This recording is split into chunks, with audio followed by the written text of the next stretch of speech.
Let's learn how to make perfect roast chicken. Roasting chicken is surprisingly easy for such a flavorful, versatile dish. But here's how to do it right. Step 1, gather your tools. All you need is a roasting pan or a rimmed baking sheet in a pinch and an instant read thermometer. Setting a roasting rack into the pan is optional, but it will help the chicken cook a little bit more evenly since air can circulate freely underneath the chicken. With a roasting rack, the chicken won't be resting in its own drippings, which will give you crispier skin. Step 2, brine your chicken. One secret to really flavorful, juicy roast chicken is brining it. Either wet brining by soaking in a salt water solution or dry brining by rubbing the chicken with salt.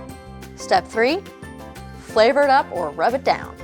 A chicken roasted with nothing but salt, pepper, and butter is a beautiful thing, but it's so easy to build on these basic flavors. Chop up fresh herbs and tuck them underneath the chicken's skin along with a few pats of butter.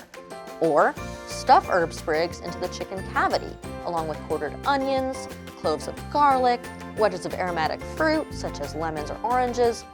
These will perfume the bird as it roasts, infusing the meat and the pan juices with extra flavor.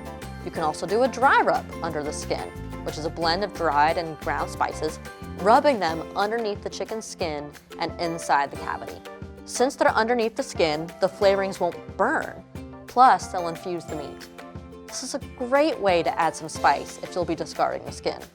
Pro tip, crispy, fragrant roast chicken skin is delicious, but it is a bit fatty.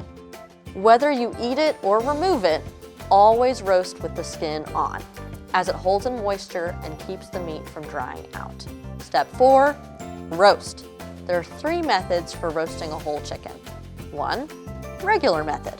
Preheat your oven to 350 degrees Fahrenheit and roast whole for 20 minutes per pound, plus an additional 15 minutes. Method 2, high heat. This creates a crispy, darker skin. Preheat your oven to 450 degrees Fahrenheit and cook whole for 10 to 15 minutes. Then reduce your temperature to 350 and roast for 20 minutes per pound. Method 3, spatchcocking or butterflying. Personally, this is my favorite way to roast a chicken. It isn't as attractive as the former 2, but it's quickest and ensures the breast isn't overcooked by the time the thighs are done. You'll know your chicken is ready when an instant read thermometer reads 165 degrees. Now you have a meal to feed your whole family for tonight or you for the week. Check out allrecipes.com for a great list of roast chicken recipes. See you next time.